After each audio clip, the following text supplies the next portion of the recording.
Welcome back, my friends, to your riot-free, politics-free channel, the channel that talks about cool toys and distracts you from all the crap that otherwise you would see on the news.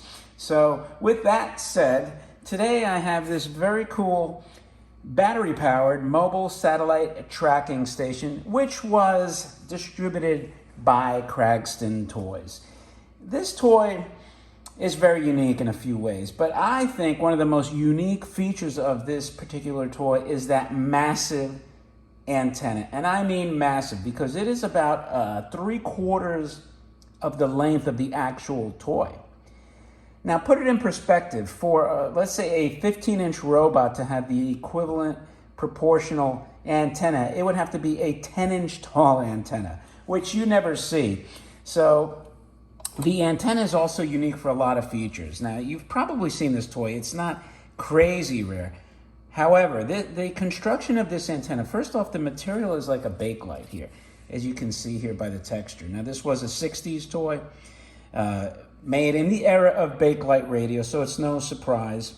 Now, look at the construction. I mean, you have this metal base with the shaft that goes into the slot for revolving, and it's also tabbed into the plastic there. You can see the tabs. You probably never see a close-up of something so mundane as an antenna. On the front, it's riveted in place, and this is all lithographed tin. So this antenna is typically missing on this toy quite a bit, and just from its sheer construction, I don't think it would be cost-effective to reproduce. I guess it could be, or you could do something, maybe a 3D printed where it's not as sophisticated, no metal. But to try to reproduce this authentically would be a tough order. I'm putting it down for a second because another thing I had noticed about this toy when I got it is the top of it here was very dingy. And you know what? These toys sit around, whether they're displayed, they could be in a smoke-filled home. So I took the old Q-tip to it.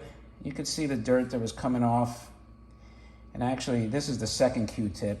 And I even did just a little light dab of Windex and was able to get more dirt off. And it turned that white on top nice and bright. And you have to do this very carefully. Check an area with the lithography, make sure, or a nondescript area, actually without lithography. Make sure that you're not going to have any lifting of the colors or this and that. And I do this very gently.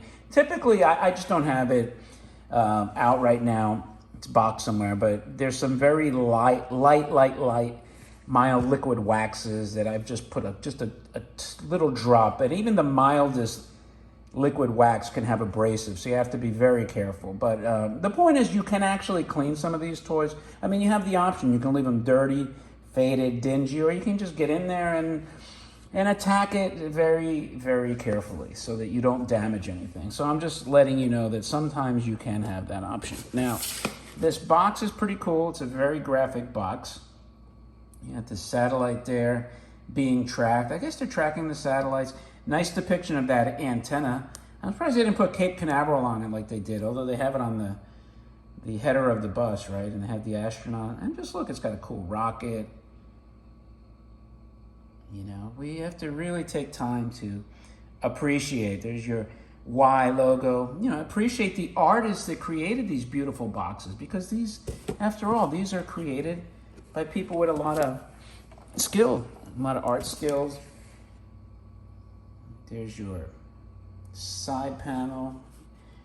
Well, I guess your end panel, and this is your side panel. Here it tells you how to load up these batteries. And remember, it's Cragstan for toys.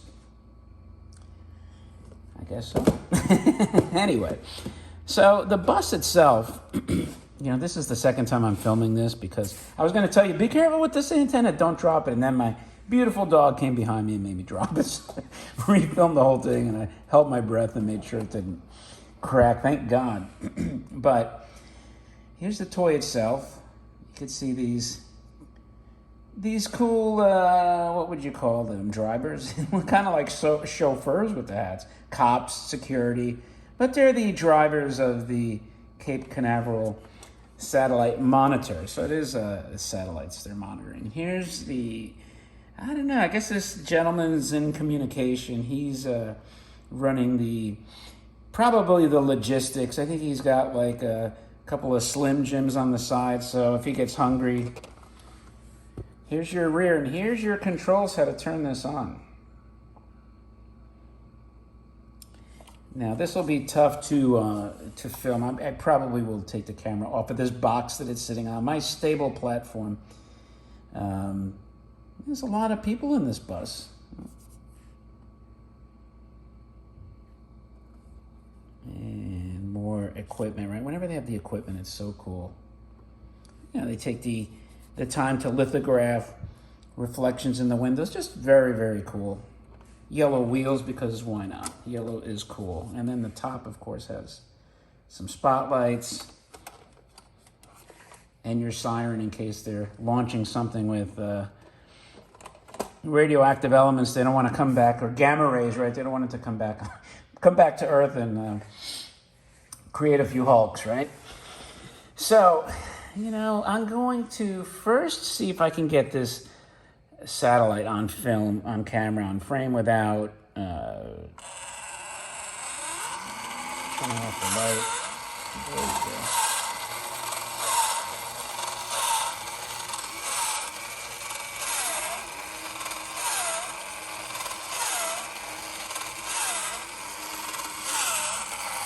That's your cool space scene.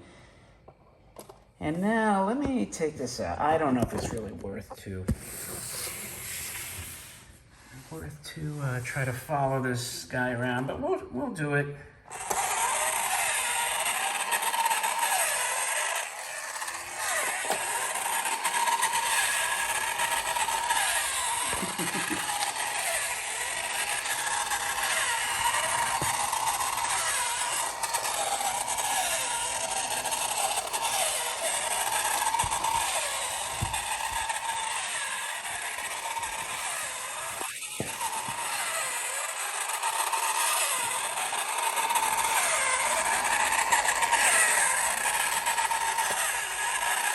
Oh, good. Thank God I can stop it now.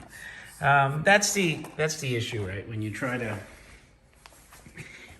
run a toy that's going to take off all over the place, it's very difficult to, you know. I need one of those. What do you call it? The rigs, camera rigs that would just like slide over. But anyway, that's your cool battery-powered mobile satellite tracking station. And you know, as things go, there's a lot of robots with TV screens.